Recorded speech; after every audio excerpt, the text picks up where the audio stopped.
Terkadang saya itu heran ya sama kalian ketika kalian komentar di kolom komentar di channel ini, "Bang, kawal ini. Bang, jangan lupakan kasusnya 7 terpidana. Bang, kawal guru honorer." Begitu bersemangatnya kalian ya kan membela rakyat-rakyat kecil ini, membela, memperhatikan penderitaan orang lain. Seakan-akan kalian sendiri tidak punya penderitaan, kalian sendiri tidak punya masalah. Padahal saya tahu persis, saya tahu betul kalian juga sibuk sedang melawan masalahnya sendiri-sendiri. Mungkin di antara kalian ada yang sedang bertempur melawan dengan masalahnya, masalah keluarganya, masalah pekerjaannya, masalah usahanya, anaknya, atau mungkin masalah dengan utang piutangnya. Tapi seakan-akan kalian di sini, ketika kalian masuk di kolom komentar, ya kan, menonton video saya ini, kalian lupa gitu loh dengan permasalahan kalian masing-masing. Ini bagi saya, kalian ini luar biasa. Kalian lebih peduli terhadap masalahnya orang, lalu masa bodoh dengan masalahnya sendiri-sendiri, khusus ketika di kolom komentar. Justru itulah ketika kalian sedang mengetik di kolom komentar, berkomentar di video ini, ya kan, untuk saya selalu memperhatikan keadilan, mengawal keadilan rakyat kecil. Di saat itu pula lah kalian sedang menjadi manusia yang seutuhnya, manusia dengan level tertinggi, yaitu apa? Manusia yang mengabdi kepada Tuhannya. Karena memang manusia pada dasarnya diciptakan oleh Tuhan untuk sebuah pengabdian kepada Tuhannya. Dan ketika kalian selalu mempedulikan rakyat-rakyat kecil ini padahal kalian sendiri punya masalah, ya kan, itu artinya kalian sedang berada di puncak kemanusiaan, yaitu apa? Manusia paling bersyukur. Karena hamba Tuhan, pengabdian tertinggi adalah dengan cara bersyukur. Syukur itu adalah level tertinggi seorang manusia ketika dia menghamba kepada Tuhannya. Coba, sehebat apapun ibadah Anda, ya kan, ketika Anda tidak bersyukur, gugur semua ibadahmu, ya kan. Anda misalkan mengeluh ini, mengeluh itu, Anda di sisi lain mungkin ibadah, tapi di sisi lain Anda seakan-akan tidak bersyukur dengan apa yang Tuhan berikan. Lantas buat apa ibadah-ibadah itu, ya kan? Karena Anda melakukan semua itu dengan terpaksa. Lain dengan orang-orang yang bersyukur, ketika dia beribadah, dia melakukan pengabdian, ibadahnya itu adalah dengan penuh kerelaan. Nah, ketika kalian, begitu pun juga dengan kalian nih. Meskipun masalah kalian begitu beratnya, ya kan, di dalam hidup ini, menghadapi masalah masing-masing, tapi ketika kalian menulis komentar tuh, seakan-akan kalian tidak punya masalah. Kalian lebih peduli dengan masalahnya orang lain, dengan masalahnya 7 terpidana, dengan masalahnya guru honorer, dengan masalahnya Novi, masalahnya Agus. Ini luar biasa bagi saya. Yaitulah anugerah yang Tuhan berikan terhadap jiwa-jiwa, mental-mental orang Indonesia, peduli dengan sesamanya. Luar biasa. Nah, dan saya yakin memang ketika kalian menghadapi masalah kalian sendiri-sendiri, itu pasti kalian itu akan bisa melewatinya. Karena kalian memang itu terlahir, bahkan sebelum dilahirkan, kalian sudah dibentuk menjadi manusia yang akan lolos dari segala ujian dan akan menjadi pemenangnya. Kok bisa ngomong gitu, Bang? Saya punya buktinya. Kalau kalian ini akan menjadi pemenang. Mau tahu buktinya? Nih videonya.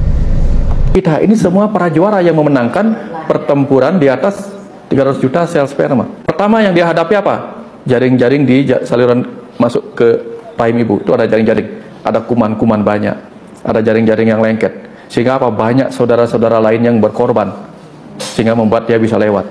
Ini sel telur. Sel telur ini besarnya seukuran titik, tapi di dalamnya ada seperti ini. Lihat, ada yang kuning, itu namanya zona pellucida, yang akan mengeras kalau ada sperma masuk. Satu sperma masuk, dia langsung mengeras. Tahu aja dia mengeras.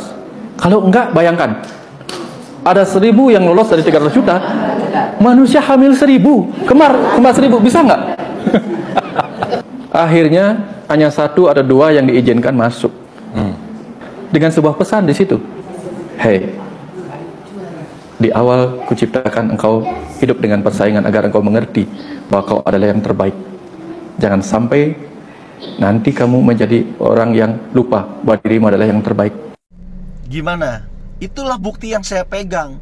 Kalau memang kalian ini adalah terlahir, bahkan sebelum lahir pun kalian ini adalah para petarung yang akan memenangkan pertarungan ini. Kalian akan memenangkan segala masalah yang kalian hadapi. Kalian akan memenangkannya, karena memang kalian tuh sudah dibentuk oleh Tuhan, tercipta sebagai pemenang.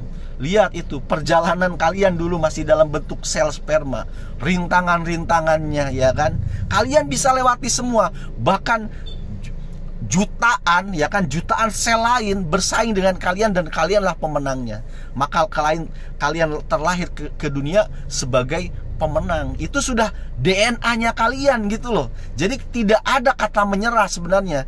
Cuma kadang-kadang kita itu tertipu dengan keadaan dunia ini, ya kan. Padahal Tuhan telah menciptakan kalian dari mulai DNA-nya, dari mulai sel sperma tuh kalian tuh pemenang. Tidak ada ceritanya kalian tuh sebagai pecundang ataupun kalah. Yakinlah kalian tuh akan memenangkan semua pertarungan di dunia ini. Segala masalah yang kalian hadapi. Dan yakinlah kalian akan memenangkannya, karena memang kalian tercipta dari DNA kemenangan, begitu. Oke, sekarang kita masuk kepada pembahasan. Ternyata memang orang di balik Rudiana yang menjebloskan 7 terpidana, ya kan. Kita sekarang sudah bisa tahu siapa mereka, ya kan. Ternyata memang orang kuat. Dia pernah menjabat di Mahkamah Agung. Kita tahu sendiri kan, bahwasanya kasusnya 7 terpidana ini sudah sampai ke tingkat Mahkamah Agung, ya kan, sudah sampai ingkrah. Dan ternyata memang kenapa sampai dijebloskan, di Mahkamah Agungnya itu ada curut, ada tikus. Ini nih, ternyata terang kebaca. Kenapa? Kok bisa merekayasa sedemikian rupa ini si Rudiana? Ternyata dia tidak kerja sendirian. Ini nih, ada si Zarop ini nih, luar biasa. Orang ini ternyata, bayangkan ini, dia sudah menjadi markus ataupun maklar kasus dari mulai tahun 2012. Gila nggak tuh, ya kan? Dan berapa harta kekayaannya yang dikumpulkan dia menjadi markus di Mahkamah Agung, ya kan? 920 miliar, hampir 1 triliun, bos. Gila. Kemudian tabungan emasnya 51 kilo.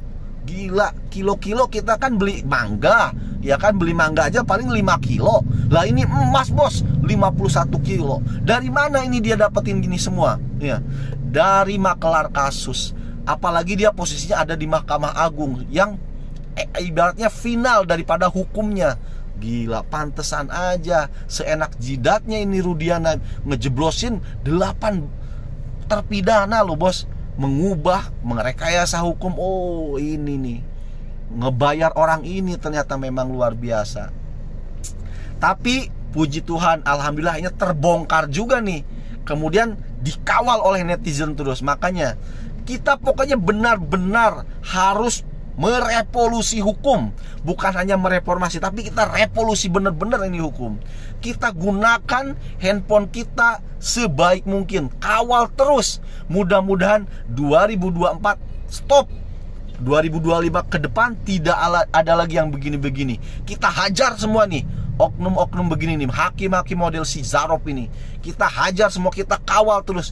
Gila aja, bos, dia ngumpulin harta sampai sekian banyak, yang dikorbankan 8 nyawa loh, bos. 8 hak asasi manusia diinjak-injak demi keuntungan pribadi. Gila, emas 51 kilo, hartanya hampir 1 triliun. Bener-bener, waduh, ini yang akan merusak negara begini nih. Kita benar-benar sebagai netizen, peran kita apa? Ya udahlah, sebisa mungkin kita gunakan handphone kita masing-masing untuk menghajar orang-orang begini. Jangan lagi sampai terulang salah tangkap, penzoliman, merekayasa hukum. Ini benar-benar luar biasa. Ayo, berani aja ngomong lah, ya kan? Terus berani suarakan suara kalian, ya kan? Bersuara minimal, ya. Karena itulah yang kita bisa. Kita cuma punya handphone gitu loh. Kalau ini dibiarkan netizen lengah, ini akan terulang lagi. Ini bahaya untuk negeri kita. Kalian masih mencintai NKRI kan? Masih cinta NKRI kan? Makanya ayo terus berjuang, ya kan? Kawal keadilan ini. Terima kasih karena sudah menyimak. Salam keadilan.